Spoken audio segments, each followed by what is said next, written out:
우리는 지난 시간에 오후 3시에 기도하기 위해서 성전의 이방인의 뜰이라고 하는 곳에서 사람들이 모여서 하루에 2번, 공식적으로는 2번을 기도했다. 오전 9시, 오후 3시에 기도했다 그랬습니다. 그 사람들이 모여서 기도하는 중에 특별히 언제부턴가 그리스도인들, 기독교인들, 사실은 피해야 되고 도망쳐야 돼요. 예수를 죽였던 사람들이 사도들을 죽이려고 혈안이 되어 있었고, 그를 믿는 자들을 잡아서 없애려고, 특별히 사도 바울, 과거에 이름을 바꾸기 전에 사울이라고 하는 청년, 그 사울이 예수님을 믿는 자들을 잡아서 감옥에 가두겠노라고 했던 열정을 생각해 본다면 위험해요.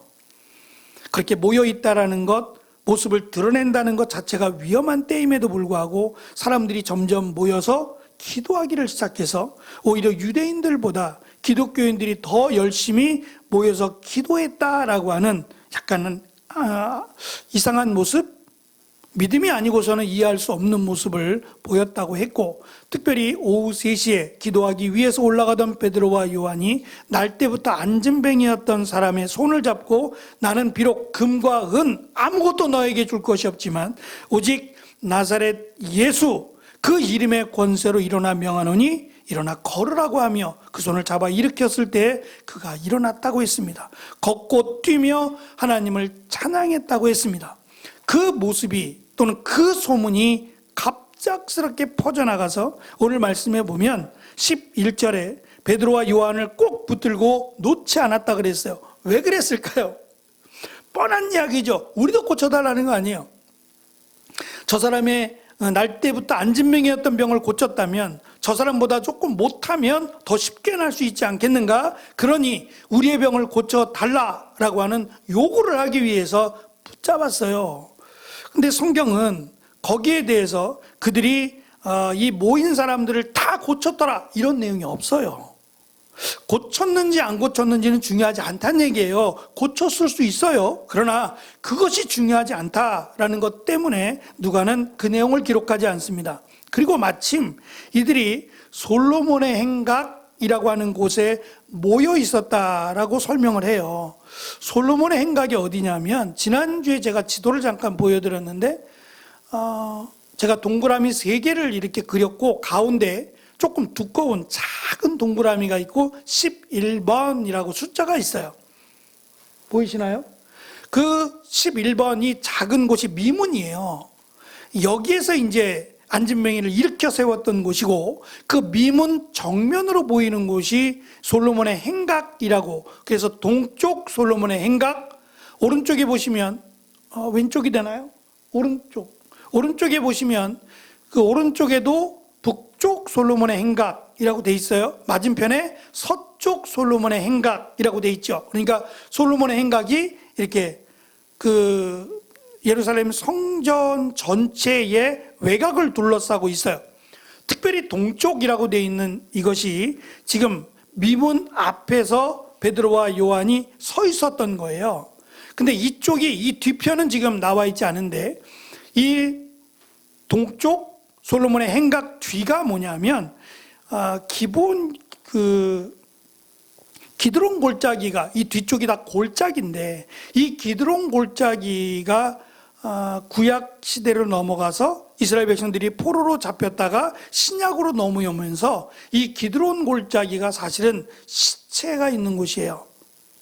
그러니까 이름 없이, 연고 없이 죽은 사람들의 시신을 여기서 태워요. 여기서 태워서 그래서 늘 타는 냄새가, 사람 타는 냄새가 끊이지 않았다라고 하는 기록이 있는데, 그 죽음 너머에, 이 바로 담 너머에 기드론 골짜기가 있어요.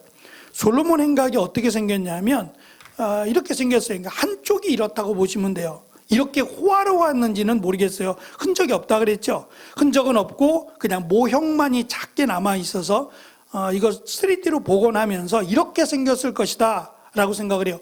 참 기둥 좋아해요. 기둥을 참 좋아해요. 우리 같으면 저렇게 세우겠어요? 이렇게 많이 세울 필요가 없는데 이 사람들이 기둥을 좋아해요. 왜냐하면 이 기둥이 주는 의미가 우리는 사실 기둥이 건물을 지탱한다라는 정도밖에 생각하지 않잖아요. 근데 이스라엘 백성들은 이 기둥을 하늘 끝으로 연결을 시켜요. 그러니까 지금 우리의 눈에 보이는 것은 그냥 이 하늘 천장을 받치고 있는 기둥이지만 의미로, 상징적인 의미에서는 이 기둥이 하늘 끝에 닿았다고 생각을 해요. 그래서 이 기둥을 굉장히 좋아해서 마치 하나님의 나라에, 요한계시록에 보면 진주로 만든 기둥이 있다 그러죠. 이것이 모형이 되는 거예요. 마치 하나님의 나라에도 이런 기둥들이 많을 거라는 거예요. 그리고 이 기둥에 자기의 이름이 이렇게 새겨져 있을 것이다 라고 기대를 해요. 그래서 의외로 우리가 생각하는 것 그 이상의 기둥이 이렇게 많아요. 근데 이렇게 기둥이 많은 곳에 그늘이 있잖아요. 그러니까 그늘도 있고 기둥도 많고, 그러니까 마치 하나님의 은혜를 받을 만한 장소라고 그들이 생각해서 여기에서 율법을 토론하거나 하는 일들이 벌어졌어요. 그런데 여기에서 지금 원래 주인은 유대인 랍비들이에요. 이곳을 유대인 랍비들이 주로 점령을 해서 말씀을 강론하고 가르치는 일이 벌어졌는데, 바로 이 사건 뒤로 지금 날 때부터 안진뱅이였던 사람을 일으키고 베드로와 요한이 여기에서 사람들에게 붙들려서 복음을 전하게 돼요. 설교는 여기에서 시작이 돼요. 그 이후로는 이곳이 그리스도인의 장소가 되어버려요. 그래서 저 사람들 때문에 못 살겠네 그러고서는 유대인 지도자들이나 종교 랍비들이 사라져버려요. 같이 있기 싫다는 거죠. 저들과 같이 있기 싫다고 하면서 저들이 오히려 사라져버리는 우스꽝스러운 모습이 되는데, 어쨌든 여기에서 베드로가 오늘 말씀을 전하게 됩니다. 오늘 말씀 가운데서 13절을 특별히 보시면 우리 조상의 하나님이신 아브라함과 이삭과 야곱의 하나님께서 그분의 종이신 예수님을 영화롭게 하셨습니다 라고 번역을 했어요. 한글 성경 대부분이 이렇게 번역을 했어요. 물론 하나님의 일 맡은 자라고 하는 의미로 볼 때는 굳이 종, 노예 이렇게 따지지 않고 하나님의 일 맡은, 하나님의 일을 맡아서 이 땅에 오신 예수 그리스도를 설명한다라고 이해해도 괜찮지만, 저는 조금 이해가 잘 안 됐어요. 하나님의 아들이라고 하면 몰라도 하나님의 종이라는 말씀이 조금 이해가 안 돼서 찾아봤더니 종이 아니라 16절에도 그런 26절도 그렇게 번역이 똑같이 되어 있거든요. 하나님께서 하나님의 종을 세우셔서 여러분 한 사람 한 사람을 악한 길에서 돌이키게 하시고 복을 주시려고 그분을 먼저 여러분에게 보내셨습니다 라고 두 번씩이나 예수님을 종으로 번역을 했는데 똑같은 단어예요. 그러니까 이 단어가 파이디온이라고 하는 단어로 와요. 파이디온은 아이들이거든요. 그러니까 예수님의 아들이라고 하는 것이 더 정확해요. 특별히 메시아의 오심, 메시아의 고난과 부활과 승천을 예언하고 있는 이사야 52장 13절 역시도 하나님의 종, 여호와의 종으로 번역했는데 아닙니다. 여호와의 아들이라고 번역하는 것이 더 맞아요. 제가 읽어드릴게요. 여호와께서 말씀하셨다. 보아라, 내 종이 지혜롭게 행동하여 사람들에게서 존경과 칭찬을 받을 것이다. 그가 높이 들릴 것이다 라는 말씀에서 종이 아니라 아들입니다. 그렇다면 하나님의 아들이 예수님이 맞죠? 근데 유대인들은 싫은 거예요. 하나님의 종이면 몰라도 나사렛 예수가 하나님의 아들이라고 하는 것이 싫어요. 어떻게 하나님의 아들이 될 수 있어요? 이스라엘 역사를 한번 살펴보세요. 아브라함을 놓고 하나님의 아들이라고 말씀하고 있어요? 아니죠. 하나님의 종, 그것도 감사하죠. 하나님의 일을 맡았다? 모세도 마찬가지고. 그런데 나사렛 출신 예수, 그것도 사생아라고 손가락질을 받아서 왔거든요. 왜냐하면 결혼하기 전에 배가 불렀잖아요. 그랬기 때문에 또 우리가 잘 아는 대로 요셉이 조용히 끊고자 했어요. 요셉은 분명히 알거든요. 내 아들이 아니라는 걸. 그래서 수치를 주지 않기 위해서 조용히 끊고자, 파혼하고자 했단 말이죠. 그러니까 이런 상황을 가족들이 모르겠냐고요. 친지들이 모르겠어요. 왜냐하면 이미 청첩장을 다 돌렸어요. 그리고 1년 전에 결혼할 것을 그들은 이미 결혼과 마찬가지인 서약을 한단 말이에요. 우리식은 약혼인데 약혼이 사실은 결혼과 마찬가지예요. 다만 1년의 유예 기간을 거쳐서 나름대로 신부는 신부대로 신랑은 신부대로 결혼을 준비하는 것뿐이지 이미 결혼과 마찬가지인 서약을 했단 말이에요. 이미 가족들이나 그 시족사회라고 했으니까 친지들이 다 알아요. 그렇다면 결혼을 얼마 앞두고 지금 이혼을 하겠다는 얘기잖아요. 그러니까 이것을 말 안 할 수는 없어요. 그러면 이미 다 알고 있는 거예요. 이 소문이 유다 지파에게만 있었냔 말이에요. 안 좋은 소문이 원래 멀리 가잖아요. 그랬다면 요셉과 이혼하려고 했을 때 이미 마리아는 배가 불러왔어요. 불러온 상태에서 이혼하는 거기 때문에 그랬다면 그러니까 이 사람들이 지금 요셉이 다행히도 마리아와 결혼을 했으니까 문제가 안 생긴 거죠. 그러니까 요셉의 악이라고 해도 문제가 돼요. 왜냐하면 결혼하기 전 1년 기간이 남았는데 결혼하기 전에 아이를 가진 것 어쩔 수 없다고는 하겠지만 그것이 명예는 될 수 없거든요. 당시 사회에서는 굉장한 수치로 여겨왔기 때문에 결혼을 했기 때문에 그나마 다행이지 결혼을 안 했다면 마리아는 유다 지파에서 쫓겨나야 돼요. 뭐 돌 던져 죽이진 않더라도 이 집안에서 완전히 파면당하는 일까지 준비를 했어야 됩니다. 그런 상황 속에서 나사렛 예수에 대해서 모르지 않을 거란 말이에요. 작으니까 그 이스라엘 지파라고 하는 것이 작기 때문에 소문이 금방 날 것이고 또 예수님이 행하신 놀라운 사역으로 인해서 그가 누구야? 나사렛 예수가 누구야? 그러면서 더 사람들이 그에 대한 관심이 높아졌을 거예요. 그러한 때에 나사렛 예수가 하나님의 아들이다 라고 하는 것이 박수칠 만한 일은 아니란 말입니다. 오히려 유대인들에게는 수치가 될 것이고 오히려 하나님을 모욕하는 신성 모독에 해당되는 죄악으로 여겨서 어찌하든지 예수를 없애려고 혈안이 되어 있을 때였어요. 근데 베드로는 성령을 받고 나서 또 예수님께서 승천하시기 전에 40일 동안 구약 성경을 다 가르쳐 주셨다고 했죠. 그런 것을 통해서 확실하게 알았어요. 메시아가 바로 예수님이고 그 예수님이 하나님의 아들이라는 거예요. 그리고 하나님의 아들 되신 예수님이 이 땅에 오신 목적은 우리의 왕이 되기 위함이 아니라 그러니까 로마를 정복할 강력한 힘을 가진 왕이 되기 위해서 오신 것이 아니라 우리의 죄를 사해주기 위해서 오신 진정한 메시아다라는 것을 알았어요. 그리고 그 메시아이신 예수님의 이름, 그 이름의 권세로 이 안진뱅이를 일으켰다는 거예요. 그래서 16절을 보시면 두 번씩 반복해서 예수님의 이름을 믿는 믿음 때문에 또 여러분 모두가 보시다시피 예수님의 이름과 그분을 믿는 믿음으로 라고 하는 이 믿음은 안진뱅이의 믿음이 아니에요. 이 믿음은 베드로와 야고보의 믿음이에요. 그러니까 베드로와 야고보가 예수님의 이름의 권세를 믿고 일으킨 거예요.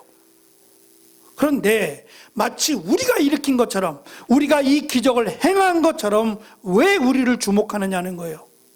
왜 우리를 자꾸 붙들고 이렇게 해달라 저렇게 해달라고 요구하냔 말이에요. 우리가 아니라 예수 그리스도의 이름의 권세로 그 이름을 믿는 그 이름의 권세가 이 사람을 일으켰다는 거예요. 기적을 행했다는 거죠. 말씀을 준비하면서 베드로와 야고보의 믿음, 베드로와 요한의 믿음, 예수 그리스도의 이름을 믿는 그 믿음에 하나님이 능력을 부어주셨다고 생각해요. 그렇다 그래서 우리가 그냥 지나가면서 예수 그리스도의 이름의 능력으로 나을지어다. 나으면 얼마나 좋겠어요. 그죠? 정말 나으면 얼마나 좋겠어요. 그럼 병원이 필요 없죠. 누가 병원에 가겠어요? 누가 수술을 하겠어요? 그 이름의 권세의 이름의 능력으로 낫는다면 얼마나 좋을까요? 그러나 그건 역시도 하나님께서 행하시는 일이라 우리가 기도해야 하고 간절히 사모해야 되는 건 맞지만 반드시 그렇게 되지는 않아요.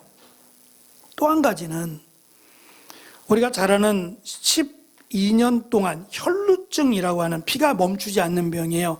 혈루병이라고도 하는데 이 혈루증으로 12년 동안 고생했던 여인이 있어요. 그러니까 혼자 된 이유로 그렇게 된 건지는 알 수 없지만 일단 혈루증에 걸리면 가족과 떨어져 살아야 돼요. 이 피와 관련된 병은 가족과 함께 할 수 없어요. 그러니까 전염병과 관련이 있다고 생각했기 때문에 가족들과 떨어져 살아야 돼요. 근데 이 여인이 가지고 있던 걸 다 탕진했다 그랬어요. 이 병원 저 병원, 지금 생각하면 이 병원 저 병원 저 의원을 찾아다니면서 치료를 받아왔지만 아무도 고치지 못하고 몸만 더 약해졌다 그랬어요. 이 여인이 예수님에 관한 소문을 들어요. 듣고서는 예수님은 단순히 병을 고치는 의사가 아니다. 이분은 하나님이 보내신 분이 맞다. 그래서 예수님을 만나서 그의 옷자락이라도 만지면 병이 낫는다. 만약에 예수님의 옷자락을 못 잡았는데 자기의 신분이 드러났어요. 그러면 문둥병자도 따로 떨어져 살아야 되고 그 지역을 벗어나면 안 돼요. 큰일 나겠죠. 그 지역을 벗어나면 사람들이 돌을 던져서 그를 죽게 하는 일들도 있으니까 목숨을 걸어야 되는 거고, 이 여인도 만약에 예수님의 옷자락을 만져서 병이 났으니까 다행이지, 만약에 누가 예수님을 만지기 전, 병이 낫기 전에 이 여인이 혈루증 여인이다 라는 것이 드러나면 이 여인은 병이 낫기는커녕 죽을 수도 있어요. 이러한 위험을 감안하고 예수님을 만나려고 해요. 그래서 예수님이 이 여인의 믿음이 너를 낫게 했다 그랬어요. 그래서 성경에는 이 믿음으로 치료한 경우, 그리고 믿음으로 치료함을 받는 경우가 기록이 되어 있어요. 두 개 다 좋아요. 그러나 정말 중요한 것은 믿음으로 치료를 받는 거예요. 여기에 구원이 있기 때문에 그래요. 예수님을 믿음으로 치료를 받아야 치료뿐만 아니라 구원을 받는 겁니다. 근데 분명히 이 사람은 예수님을 믿음으로 치료를 받은 건 아니에요. 베드로와 요한의 믿음으로, 예수 그리스도의 이름의 권세를 믿는 믿음으로 치료를 받았고, 그가 일어나 걷고 뛰며 하나님께 영광을 돌렸더라 그랬어요. 그가 이제 예수님을 믿었는가는 알 수 없어요. 왜냐하면 하나님께 영광을 돌리는 것은 유대인들도 돌려요. 그러니까 예수님을 믿느냐는 것은 또 다른 문제여서, 그가 기적을 경험하고 나서 예수님을 믿었다면 정말 은혜죠. 그래서 병을 낫는 것도 은혜지만 더 큰 은혜는 예수님을 믿는 거예요. 그러니까 베드로와 요한이 지금 사람들에게 병을 고쳐주는 일이 우선이 아니라 예수 그리스도를 전하는 것이 우선인 이유가, 비록 병에 걸려서 이 많은 사람들을 어떻게 고치겠어요? 심지어는 기다리다 죽는 사람도 있을지 모르겠어요. 중요한 것은 병을 고치는 것도 중요하지만 더 중요한 것은 예수님을 믿는 거예요. 예수님을 믿으면 내 병이 고침을 받지 못하더라도 구원을 받을 수 있기 때문에 그래요. 저는 이것이 우리가 사모해야 될, 또 우리가 전해야 될 복음의 능력이라고 생각합니다. 베드로는 이 하나님, 공의로우신 하나님에 대해서 두 가지로 설명을 합니다. 하나는 하나님의 뜻을 거역하고 대적한 자들, 하나님이 보내신 예수 그리스도를 거역하고 대적하여 죽였잖아요. 이들에 대해서 반드시 심판하신다는 거예요. 저는 성경을 읽을 때마다 이 예수님을 믿지 못하고 하나님을 알지 못하는 자들의 모습을 봐요. 그 대표적인 예가 예수님을 죽이려고 하면서 빌라도가 사실은 자기 아내가 꿈을 꿨잖아요. 그러니까 자주 꿨는지는 모르겠지만 이 꿈이 맞았던 것 같아요. 아내가 꾼 꿈이 예지적인 꿈이었는지는 모르겠지만 그 꿈이 마음에 자꾸 걸렸어요. 그래서 나는 이 사람을 죽이는 거에 대해서 나도 정치적으로 찬성을 한다. 그래야 이들을 이용할 수 있으니까 찬성을 한다. 그러나 나는 죄가 없다. 너희들이 원해서 이러한 판결을 해달라고 하니까 해주는 거다. 말도 안 되는 건데 그렇게 이야기를 했어요. 꺼림칙하다는 거죠. 그랬더니 유대인들이 그렇게 말하죠. 그 피를 우리에게 돌리라고요. 저는 이게 굉장히 무서운 것 같아요. 정말 하나님 알았으면 이런 말 안 할 거예요. 아니, 나만이 아니라 우리에게라는 얘기는 자자손손 그 피를 돌리겠다는 얘기거든요. 얼마나 어리석습니까? 자녀들에게 축복을 주지는 못할 망정 하나님의 심판을 자녀들에게 옮긴다고요? 이건 정말 하나님의 은혜를 모르는 자들의 모습이다라는 생각이 들었어요. 그래서 제일 중요한 것은 내가 비록 병이 낫지 않는다고 해도 내 문제가 해결되지 않아서 여전히 어렵다고 해도 중요한 것은 예수 그리스도를 믿음으로 구원을 받는 거예요. 지금 베드로와 요한이 이 설교를 하는 이유가 여기에 있습니다.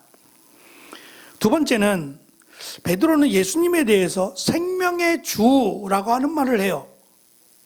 원래 이들이 기다리던 메시아는 심판의 주입니다. 그래서 세례 요한이 왜 아직도 심판이 이루어지지 않느냐라고 하면서 제자들을 보냈잖아요. 우리가 다른 메시아를 기다려야 됩니까? 라고 물었던 이유가 메시아가 오면 심판한다고 얘기해왔거든요. 근데 예수님이 심판은 안 하시고 병든 자를 고치고 가난한 자들을 만나시고, 그러니까 메시아를 기다리던 메시아가 달라요. 내가 기대하고 기다리던 메시아는 심판의 메시아인데, 두렵고 떨림의 메시아인데, 이 메시아는 사랑의 메시아잖아요. 오히려 병든 자를 만나시고 고쳐주시고 안아주시는 사랑의 메시아의 모습이니까 이상했어요. 그것은 깨닫지 못했기 때문에 그래요. 그래서 그것을 가르쳐 주셨죠. 너희가 본 것을, 듣고 본 것을 세례 요한에게 가르치라 라고 하면서, 메시아는 심판의 메시아이기도 하지만 구원의 메시아이기 때문이에요. 그래서 생명의 주라고 하는 특별한 표현을 써요. 그렇지만 때가 되면, 또 한 가지, 때가 되면 예수님은 심판하러 오신다라고 분명하게 이야기합니다. 그때가 언제인지는 알 수 없지만 지금은 구원의 때라고 예수님이 말씀하셨어요. 그러나 예수님이 오시면 이제는 심판의 때가 되고 맙니다. 그때를 후회하기 전에 너희는 회개하고 돌이켜 죄사함을 받아 새로운 피조물로 거듭나기를 베드로는 설교합니다. 유대인들은 나사렛 예수는 절대 그리스도가 아니다, 오히려 하나님을 모독했다라고 하며 십자가에 매달아 죽일 것을 원했고 이루어졌어요. 근데 여기에 대해서 똑같은 예수님이 십자가에 달려 죽으신 사건을 기록하고 있는 마태, 마가, 누가, 요한 중에 누가복음만 이러한 내용이 나와요. 누가복음 23장 34절에 보면 예수님께서 이렇게 말씀하십니다. 아버지, 저 사람들을 용서하여 주소서. 저들은 자기들이 하고 있는 일을 알지 못합니다. 근데 베드로가 지금 이렇게 말하고 있는 거예요. 베드로가 예수님이 어떤 분이신지를 잘 알지 못하여 행한 것이라고 17절은 이야기해요. 그러니까 너희들의 잘못은 예수님을 잘 몰라서, 메시아가 어떠한 분이신지를 잘 몰라서 행한 일이다. 그러나 이제는 안다는 거예요. 이제는 이 설교를 들어서 알았으니 핑계댈 수 없다는 거예요. 예수님께서 이 땅에 오시고 십자가에 달려 죽으시고 부활하셔서 승천하신 지 벌써 2000년이 넘었어요. 물론 아직도 복음이 전달돼야 되는 곳이 있을 수 있어요.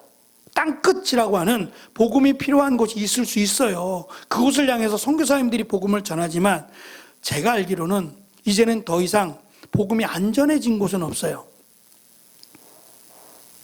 아니, 지구가 얼마나 크길래 2000년이라는 시간 동안 수많은 선교사님들이 나가서 복음을 전했어요.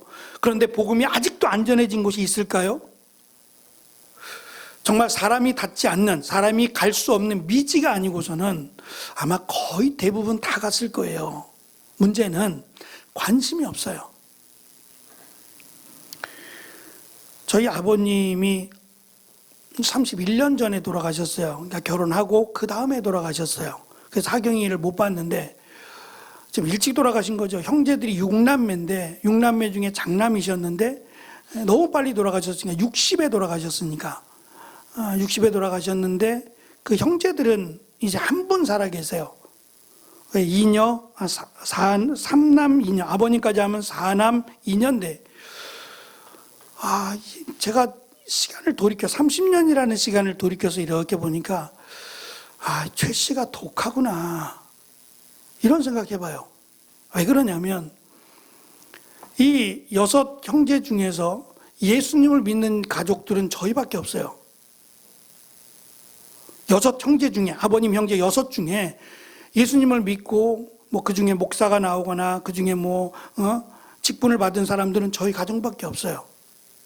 그리고 아버님이 30년 전에 돌아가셨으니까 이게 할머님 이렇게 가족 예배를, 추도 예배를 드리잖아요. 저희는 처음에는 물론 제사를 했다가 이제 점점 믿는 사람들이 생기면서 제사를 없애고 다 이제 추도 예배를 드린단 말이죠.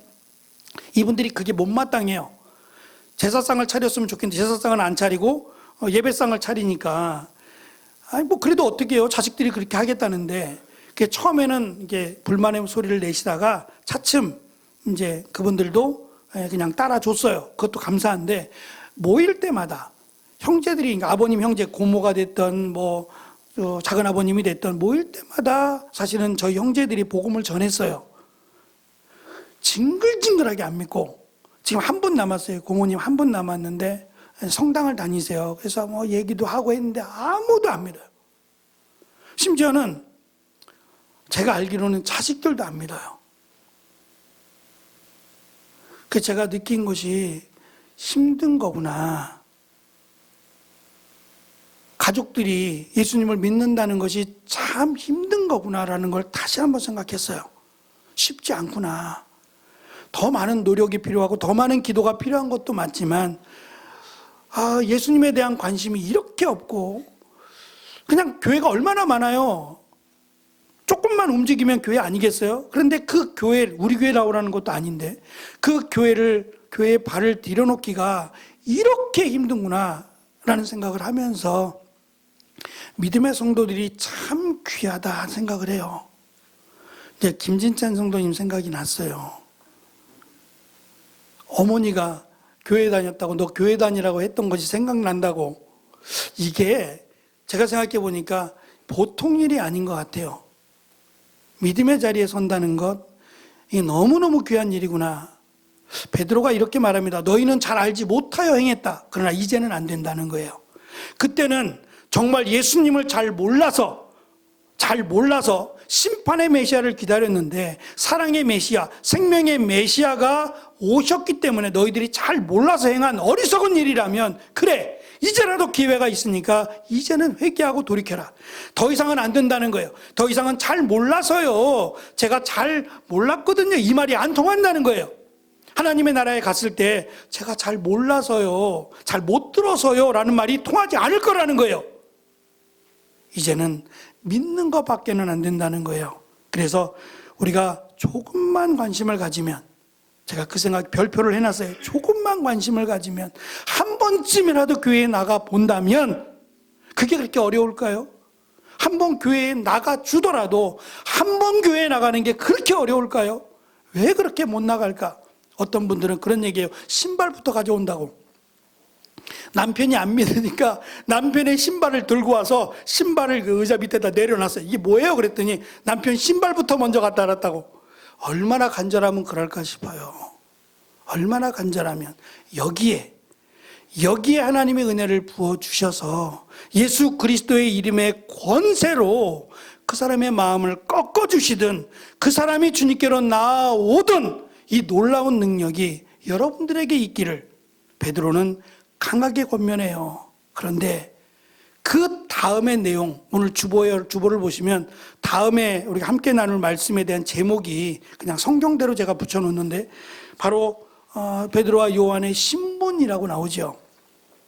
이 설교를 그렇게 많이 들었어요. 그리고 많은 사람들이 설교를 들었는데 그 설교에 귀 기울이기보다는 화를 내면서 이 사람도 죽여야겠구나, 예수를 죽였던 사람들이 베드로와 요한 죽여야겠구나라고 생각하며 오히려 그들을 죽이기 위해서 나서는 모습을 보게 될 겁니다. 물론 포기하지 않습니다. 끝까지 복음을 전하고 베드로는 나중에 소아시아에까지 복음을 전하는 사역을 맡게 됩니다. 어쨌든 예수 그리스도의 이름의 능력으로 안진뱅이, 한 번도 일어나 보지 못한, 걸어보지 못한 안진뱅이가 일으키셨던 하나님의 능력임에도 불구하고 그 능력을 직접 보았음에도 불구하고 믿지 못하는 어리석은 자들이 대조되어 성경에 기록되어 있습니다. 기적을 통해서 믿든 말씀을 믿음으로 믿든 믿음의 자리에 서게 되는 우리 모두가 되어지시기를 축원합니다. 기도하겠습니다.